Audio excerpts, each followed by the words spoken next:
Yeah. Okay. So these are going to be the updates about COVID-19 and just a little bit of select updates from CROI. I encourage people to go to the CROI website. All of, CROI was virtual this year, so all of the presentations are available at their site. So next slide.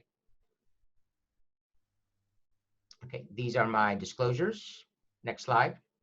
All right, so these are the learning objectives. We're going to discuss the considerations for COVID-19, list the most recent findings from the clinical trials, and describe some of the basic science research and advances just selectively from CROI. Okay, so updates about COVID-19 and in patients living with HIV. Next slide. All right, so really no major differences in terms of recommendations for people living with and without HIV. And it's really the persons that with the highest risk of life-threatening COVID are patients 60 years of age and older. Diabetes tends to be a significant risk factor, hypertension, cardiovascular disease, and pulmonary disease. And other things that we're noticing just at Sinai as well is patients with elevated BMIs. So heavier patients also, and in a retrospective review, the majority of patients that are hospitalized did demonstrate, one or a couple of these comorbidities. Next slide. So the disease course of COVID-19 in persons with HIV really doesn't differ that much from persons without HIV. Let me lower this for a second. Move that down. Okay. So it is not yet known whether advanced HIV infection is a risk factor or for complications for COVID. And I don't know if you've gotten these, but we've had patients that have been working and said, hey, can you write me a letter saying that due to my comorbidity, I'm at increased risk for significant complications from COVID. And we really don't know, even with, lower CD4 counts. Again, the comorbidities, cardiovascular, chronic lung disease, are really more significant in terms of a more severe course for COVID-19 illness.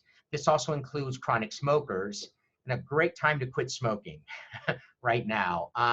But until more is known, really, it's the DHHS says additional caution for all persons living with HIV, especially those with advanced HIV or poorly controlled HIV, as in our case. And what a great time to stress adherence now, right? So really, every effort should be made to help all persons with HIV maintain an adequate supply of antiretrovirals.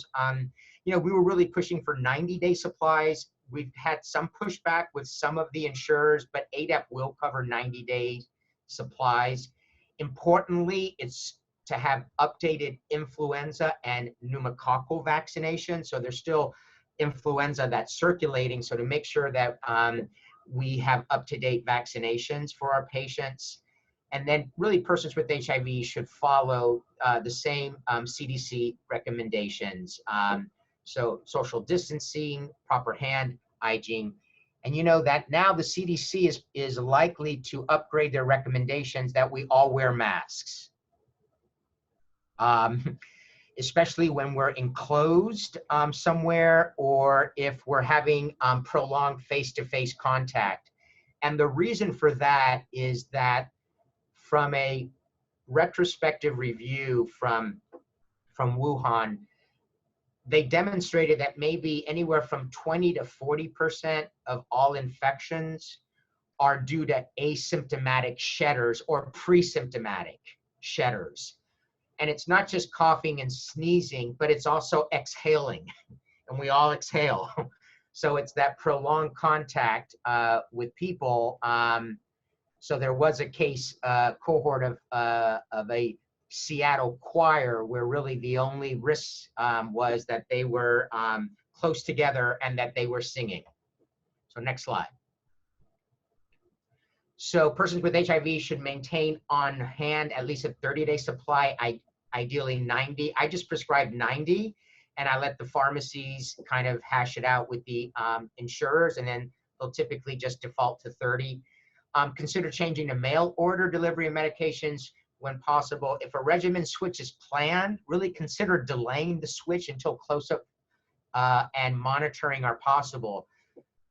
So, even in our case with this patient, I think ours is a little bit more, he may be at risk for more resistance, but I would say don't do your like Genvoya Biktarvy switches now. So we can delay those really until we can really monitor patients more effectively.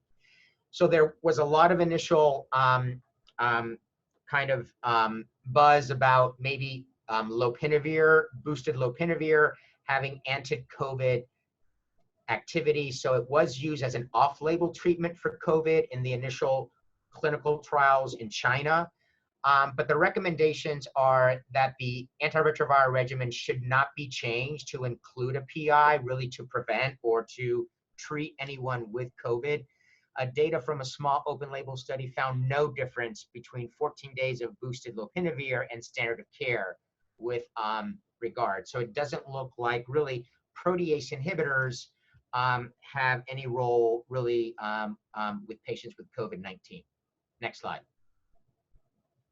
So clinical or laboratory monitoring visits. So weigh really the risk benefits of attending versus not attending an in-person HIV-related clinic visit. Consider really also the extent of what COVID transmission, balancing out with the health needs. So again, I think a lot of us are really moving toward telephonic virtual visits and really trying to extend the social distancing so that we don't put our patients at risk and that our patients don't put others at risk. And if patient is virally suppressed and it's stable health, you can really extend those visits for anywhere from 3 to 6 months. And that's something that we're really trying to do, is to really extend those visits in our stably suppressed patients. I think another issue that has been occurring is for patients that need refills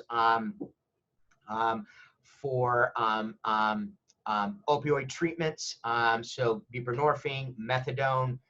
So I think we've been able to safely and effectively get those refills to our patients.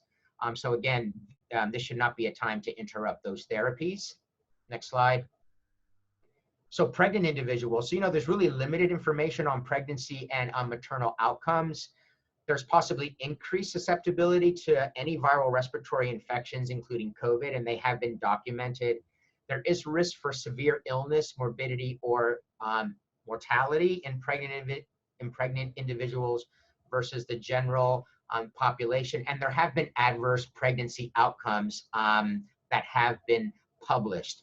There have been potential case reports of vertical transmission, again, but that hasn't been completely established. So again, caution in our patients that are living with HIV and pregnant. And then children with HIV, there's very little limited data, but that their symptomatology tends to be less severe than with adults. There are subpopulations of children with comorbidities, immunosuppression that may be at increased risk. Non-COVID-19 coronaviruses, studies show that children younger age and underlying pulmonary pathology and immunocompromising conditions were associated with more severe outcomes. And as with adults, make sure that immunizations are updated. Next slide. So these are guidance for healthcare workers should verify that patients have adequate supplies of medications, really expedite any additional drug refills, devise a plan to evaluate patients if they do develop COVID-19 related symptoms. And really the majority for mild symptoms, mild to moderate, is really to stay home and self-monitor. I think what's most pressing is the onset of shortness of breath. We know that patients can go from mild or moderate to severe in a very short period of time, or from severe to an ICU in a very short period of time. So I think those are patients that need active monitoring. Pulse oximetry is great. I know a lot of patients don't have that availability to do that from home. But again, really careful attention to patients that have, persistent symptoms or should have any shortness of breath or worsening shortness of breath.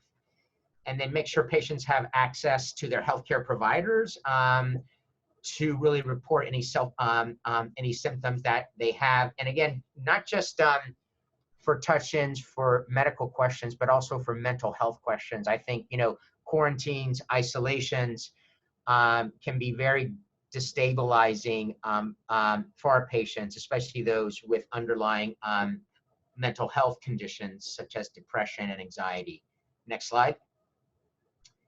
And really follow the CDC recommendations as well as state and local health departments guidance for infection control, infection prevention, triage, diagnosis, and management. And we know that those things are changing all of the time.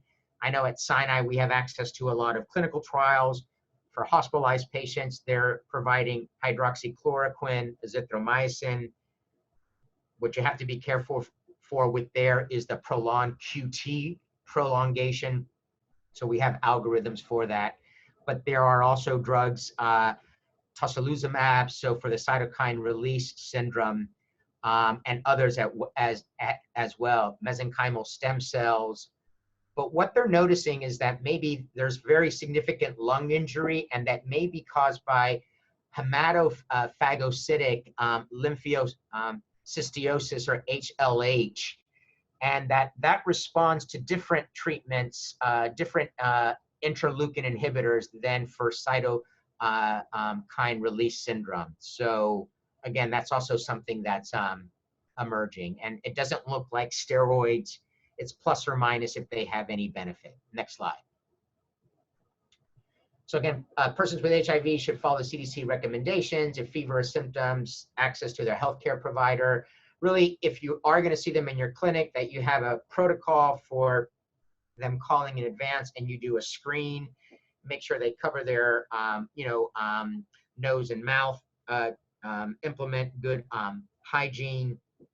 And again, access to the emergency room or EMS if their symptoms should progress. We have had patients that have called on a Friday. We had one that called with fairly severe symptoms and shortness of breath, and he was found dead in his apartment on a Monday. I don't really know for how long he had that symptomatology. So again, this profound lung injury can occur very quickly. Next slide. And when hospitalization is not necessary, the person with HIV should manage symptoms at home with supportive care for symptomatic relief, maintain close communication with their healthcare provider, and report if these symptoms progress. Again, really prolonged, really shortness of breath, and then continue their antiretroviral therapies and other medications as prescribed. Next slide. And if a patient is on ibalizumab, then again, you really want to, if you can, arrange for continuation of their infusion.